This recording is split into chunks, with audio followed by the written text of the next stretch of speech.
દુનિયાથી ડરીને ભયભીત થઈને કે સંસાર શું કહેશે, હું ભક્તિ કરીશ તો ભક્તિ પણ કરવા બેસીએ તો આપણે વિચાર કરીને ભક્તિ કરવા બેસતા. પરંતુ ગોપીઓ એવી નથી. ગોપીઓ કૃષ્ણને પ્રેમ એવો કરે છે, જ્યારે ઉદ્ધવજી મહારાજ જઈને કહે કે મનને આમ કરો, મનને તેમ કરો, એટલે ગોપીઓ કહે કે હે ઉદ્ધવ, હજી તમે જાણો ક્યાં છો? ચિત્તની ચોરી કરનાર, મનની ચોરી કરનાર કૃષ્ણ કેવા છે? તો કહે કે આ અમારી આસપાસ ફરતો જે ભમરો તમને દેખાય છે. સુંદર ભ્રમર ગીતનું વર્ણન આવે કે આ ભમરાને અમારા સાથે કોઈ લેવા દેવા નથી. ભમરાને લેવા દેવા છે પુષ્પના રસ સાથે.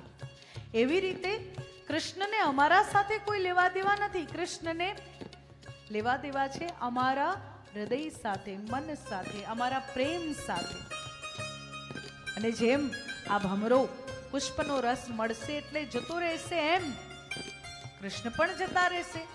પણ અમે થોડી જવા દઈશું. અમે તો કેવા છીએ? લો અબ પરદા ઉઠા બેઠે. અમે તો બધી લાજ શરમ બધું છોડીને કૃષ્ણના થઈ ગયા. અને એટલો પ્રેમ કરી બેઠા છે કે અમારા જેટલો પ્રેમ ના કૃષ્ણ કોઈને કરી શકશે કે ના કૃષ્ણને કોઈ કરી શકશે. પોતાના પ્રેમ પર વિશ્વાસ બતાવતી ગોપીઓ ઉદ્ધવજી સાથે વાર્તાલાપ કરે. અરે ઉદ્ધવ, ક્યાં ગયો છે કૃષ્ણ? આ જો હમણાં માખણ ચોરી કરવા આવશે. આ બંસી સંભળાય છે, બંસી વટ પર જઈને બંસી વગાડતો હશે. ગ્વાલ બાળકો સાથે ગાયો ચરાવતા કેવો સુંદર લાગતો હશે, એવું વર્ણન કરતી ગોપીઓ. જે ભગવાન સાથે લગન લગાવીને બેઠી છે, આપણે એ લગન લગાવવાની છે જેવી ગોપીઓની લગન લાગી. प्रेम निस्वार्थ निष्काम प्रेम परम तो दुनिया से फिर क्या मतलब. આમ પણ મતલબ ભરી દુનિયા છે તો મતલબ ભરી દુનિયા સાથે મતલબ રખાય નહીં. ને ગોપીઓ એમ કહે છે કે હે ઉદ્ધવ, તમે શું મનને અહીંયા લગાડો ત્યાં લગાડો ની વાત કરો છો? અમે તો કૃષ્ણના દીવાના થઈ ગયા છે. ઉદ્ધવજી સમજાવે છે કે આ એ જ શ્રી કૃષ્ણ છે જે પૂર્વમાં રામ હતા, બધા વાનરોનો ઉદ્ધાર કર્યો, જેમણે રાવણનો અંત કર્યો, જેમણે અનેક અનેક દૈત્યોને માર્યા. એ રામ આજે કૃષ્ણ થઈને આવ્યા, પૂર્ણ પુરુષોત્તમ થયા. અને એ સમયે તમે બધી ગોપીઓએ એ જન્મમાં પ્રભુને માંગ્યા અને આ જન્મમાં તમને આવીને સ્વીકાર કર્યા. સ્વયં પરમ પુરુષ શ્રી હરિ નારાયણ. ગોપીઓ કહે હા ઉદ્ધવ, વાત સાચી છે તારી, પરંતુ કૃષ્ણ અમારાથી દૂર નથી ગયા. આ તને ભ્રમ છે, આ તને એવું લાગે છે. જો જ્ઞાન અને પ્રેમ, જ્ઞાન અને ભક્તિ, આમ ત્રણ એવા ભક્ત જે ભગવાનના ખૂબ નજીક, ભગવાનના કૃષ્ણ અવતારમાં, એક ઉદ્ધવજી, બીજી ગોપીઓ અને ત્રીજા અર્જુન. ઉદ્ધવજી જ્ઞાનની પ્રધાનતા વાળા ભક્ત, જે ભગવાનના ગુણગાન કરીને, કથા કીર્તન કરીને, સત્સંગ કરીને ભગવાનના ગુણોનો પ્રચાર પ્રસાર કરતા.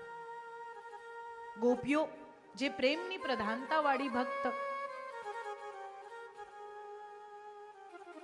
ભગવાનને એવો નિષ્કામ પ્રેમ સંસારને શીખવાડે છે કે તમને બીજું કઈ ના આવડે તો ચાલશે, બીજું કઈ કરવાની જરૂર નથી. આમ ક્યારેક અરીસામાં પોતાની જાતને જોઈને એવું થાય ને કે આ હા હું કેવી સુંદર, કે હું કેવો સુંદર થાય ને, તો વિચાર એવો કરીએ કે તો મને બનાવવા વાળો કેટલો સુંદર, મને બનાવવા વાળો એ પરમાત્મા, એમની ક્રિએટિવિટી, એમની બુદ્ધિમત્તા,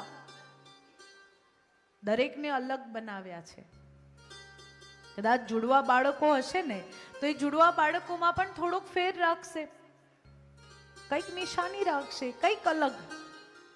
ભગવાનની ક્રિએટિવિટી કેટલી અલગ છે. આપણે તો થોડું ઘણું શું ક્રિએટ કરી લઈએ તો આખી દુનિયામાં ઢોલ પીટીએ, અમે નવું કર્યું, અમે નવું કર્યું, અમે નવું કર્યું.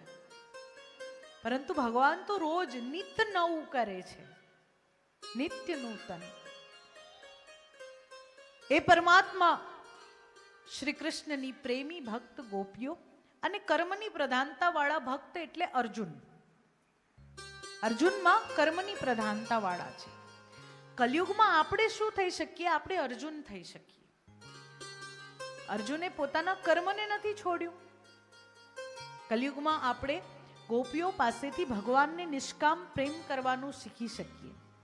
અને ઉદ્ધવજી પાસેથી કથા શ્રવણ, કથા કીર્તન, ભજન, તમારે હશે ને ભજન મંડળ વગેરે, ભજન કરતા શીખીએ, જે આપણે કલયુગમાં કરીએ છીએ. અને જ્યાં સુધી કરતા રહીશું ત્યાં સુધી ભક્તિ રહેશે, ત્યાં સુધી ભગવાન નામ રહેશે. પછી ધીરે ધીરે ધીરે ધીરે ધીરે સમય આવી ગયો છે કે ભક્તિ હવે દેખાવમાં બદલાતી ગઈ છે. સામેનું એક માળા કરે તો હું બે કરું. ઘરે કોઈ આવ્યું હોય ત્યારે ખાસ માળા કરવા બેસું. લાગવું જોઈએ કે અમે ભગત છીએ.